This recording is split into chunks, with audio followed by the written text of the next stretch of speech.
सबसे पहली चीज़ जो मोग्स को समझाई जाती है वो ये है कि वो कैसे अपने माइंड को कंट्रोल कर सकते हैं, और इसके लिए उन्हें सबसे पहले ये समझाया जाता है कि उनका माइंड काम कैसे करता है। जब आपको ये पता होगा कि आपका माइंड कैसे काम करता है तब आप उसको कंट्रोल कर सकते हो, तब आप उसको सही जगह पर फोकस कर सकते हो। आप अपने दिमाग को तब तक सही जगह पर फोकस नहीं कर सकते जब तक आप उसके बारे में ये नहीं समझते वो काम कैसे करता है। आपके आसपास बहुत सारी मशीन्स होगी, आप उन चीज़ों को अब तक कंट्रोल नहीं कर सकते, उनका सही इस्तेमाल नहीं कर सकते जब तक आपको ये पता ना हो कि वो काम कैसे करती है, और यही चीज़ आपके दिमाग पर भी इम्प्लीमेंट होती है। जब लोग ये कहते हैं कि वो अपनी लाइफ में बहुत बिज़ी है, वो अपनी लाइफ को सिंप्लीफाई नहीं कर सकते, तो इसका मतलब ये है कि वो अपनी लाइफ को कंट्रोल करना नहीं जानते। वो नहीं समझते कि वो कैसे अपनी चीज़ों को सिंपल बना सकते हैं। आपके पास चॉइस है। किसी ने भी आपको ज़बरदस्ती ये नहीं बोल रखा कि आप जो कर रहे हो वो करते जाओ। अगर आप बुरी आदतों में पड़े हुए हो तो उन चीज़ों को करते जाओ। ये सब कुछ आप अपनी चॉइस से कर रहे हो। 19.5% आपकी लाइफ आपकी चॉइस से ही बनी हुई है। जब तक आप ये नहीं समझते तब तक आप अपनी लाइफ में चेंज नहीं ला सकते। आपके आसपास बहुत सारे ऐसे लोग होंगे जो स्नैपचैट, इंस्टाग्राम और बहुत सारे ऐसे सोशल मीडिया प्लेटफॉर्म पर अपना टाइम होंगे, लेकिन आपको अपने आप से एक सवाल पूछना है कि क्या उनकी तरह ही आपको भी उस ऐप पर अपना टाइम बिताने की ज़रूरत है। अब इसका मतलब यह नहीं है कि आप उस पर टाइम बिताकर कुछ गलत कर रहे हो। ये भी हो सकता है कि आप उससे कुछ अच्छा सीख रहे हो, लेकिन बहुत सारे लोग इन चीज़ों से एडिक्टेड हो चुके हैं और वह लोग अपनी एनर्जी उस चीज़ पर लगा रहे हैं जो चीज़ उनके लिए ज़रूरी भी नहीं है। आपकी लाइफ में इस चीज़ से क्या बदलाव आएगा कि आपके जानने वाले किसी इंसान ने एक बहुत बड़ी गाड़ी ले ली है। हो सकता है आपको खुशी हो या हो सकता है आपको जलन हो, या ये भी हो सकता है कि आप उससे अपनी लाइफ को कंपेयर करना शुरू कर दे।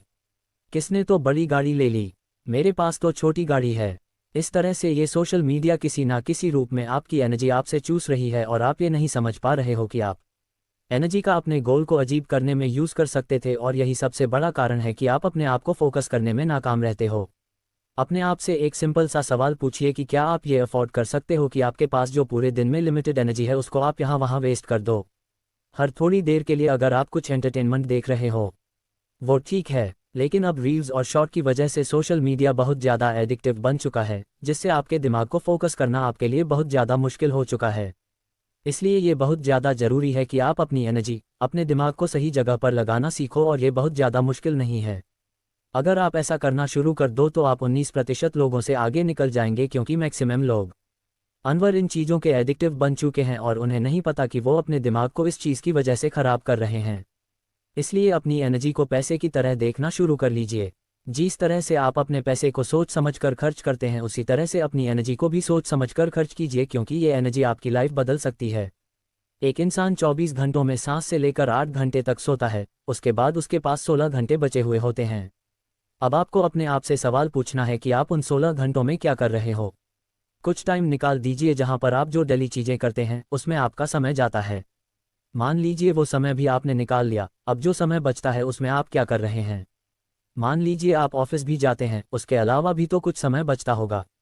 क्या आप फिर भी अपने आप को बेहतर बनाने के लिए काम कर रहे हैं? आप ये नोटिस करेंगे कि आप ऐसा नहीं कर रहे हैं, आप डिस्ट्रक्शन को प्रैक्टिस कर रहे हैं। मान लीजिए आपने दिन में 2 घंटे कोई ऐसी चीज़ की जो आपको डिस्ट्रैक्ट बना रही है, तो 7 दिन में वो 14 घंटे बन जाते हैं। और अगर आपने एक हफ्ते में 14 घंटे डिस्ट्रक्शन को प्रैक्टिस किया है तो आप अपनी लाइफ में बदलाव नहीं ला सकते। अगर आपको 19.5% लोगों से आगे बढ़ना है तो आपको एक सिंपल सी चीज़ करनी है, अपनी एनर्जी को जगह जगह पर डिस्ट्रैक्ट होने से बचा लीजिए। आपको लॉ ऑफ प्रैक्टिस को समझना होगा। आप जिस चीज़ को बार बार रिपीट करते जाओगे वो चीज़ आपके अंदर उतनी ही अच्छे से बैठती जाएगी, चाहे वो डिस्ट्रक्शन हो, फोकस हो, स्पोर्ट्स में कोई चीज़ हो, पढ़ाई में कोई चीज़ हो, किल में कोई चीज़ हो। आपको ये समझना होगा जितनी ज़्यादा आप किसी चीज़ को करते जाओगे, आपके दिमाग में वो चीज़ एक डॉक्यूमेंट की तरह सेव हो जाएगा, और हर रोज़ वो चीज़ फिर आप बार बार करने लगोगे। उस चीज़ में आप और अच्छे होते जाओगे, और इसी तरह से बहुत सारे लोग डिस्ट्रक्शन में बहुत अच्छे बन जाते हैं और उन्हें समझ ही नहीं आता कि वो अपने दिमाग को इस चीज़ से बाहर कैसे निकाले। अब आपको लग रहा होगा कि यहाँ ये कहने की कोशिश की जा रही है कि टेक्नोलॉजी, आपका मोबाइल फ़ोन एक डिस्ट्रक्टिव चीज़ है। ऐसा नहीं है, आप उस चीज़ का सही इस्तेमाल भी कर सकते हो, लेकिन आपने गलत चॉइस ली। ये सब कुछ आपके ऊपर डिपेंड करता है। आप ऐसे बहुत सारे लोगों को जानते होंगे जो सोशल मीडिया और मोबाइल के यूज़ से बहुत सारा पैसा कमा रहे हैं, लेकिन आप उसी चीज़ के एडिक्टिव बने हुए हैं। तो ये क्या चॉइस पर डिपेंड नहीं करता कि आप उस पर क्या कर रहे हो। टेक्नोलॉजी पूरी चीज़ नहीं है। टेक्नोलॉजी एक अच्छी चीज़ है, वो आपकी ज़िंदगी को आसान बनाने के लिए ही लाई गई है। लेकिन आप उसके थ्रू अपनी ज़िंदगी को बर्बाद कर रहे हैं। बस प्रॉब्लम यह है कि जब भी आपका मोबाइल फ़ोन कोई नोटिफिकेशन दिखाता है, कोई आवाज़ करता है, आप उसके नौकर की तरह बिहेव करते हो। असल में आप उसके मालिक हो, लेकिन जब भी वो कोई नोटिफिकेशन निकालता है आप एकदम उसके पास जाकर खड़े हो जाते हो जैसे कि वो आपका मास्टर हो। उसने आपके दिमाग के ऊपर इतना कब्जा करके रखा हुआ है।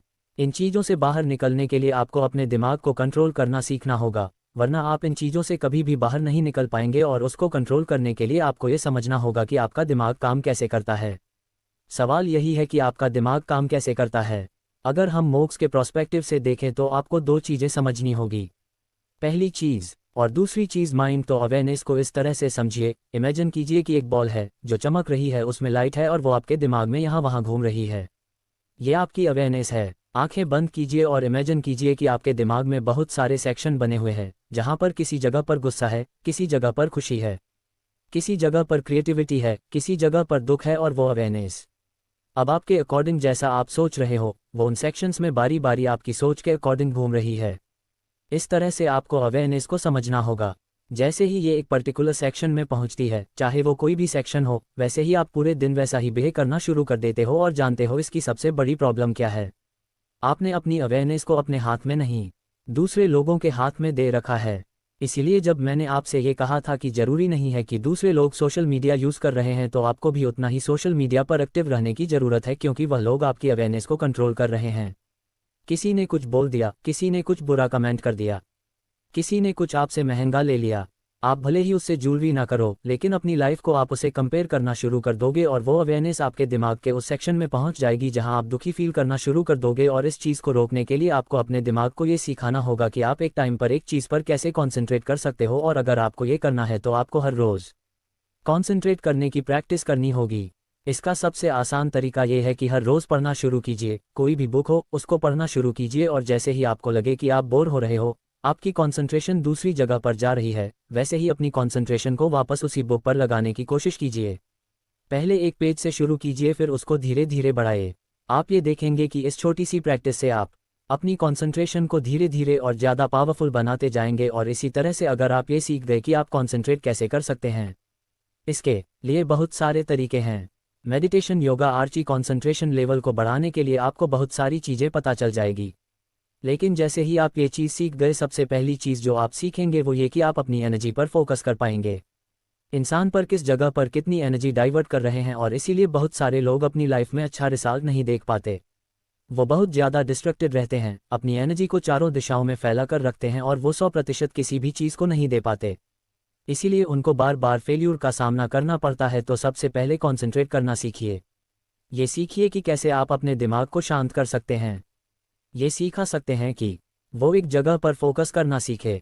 हर रोज़ छोटी छोटी प्रैक्टिस कीजिए जिससे आप अपने फोकस को इम्प्रूव कर पाए, अपनी कंसंट्रेशन को इम्प्रूव कर पाए। सोशल मीडिया के बारे में, लोगों के बारे में, आपकी अवेयरनेस के बारे में जो भी बातें आपको बताई है उनको सीरियसली लीजिए, क्योंकि ये छोटी छोटी चीज़ें कुछ ही महीनों में आपकी लाइफ में एक बहुत बड़ा चेंज ला सकती है।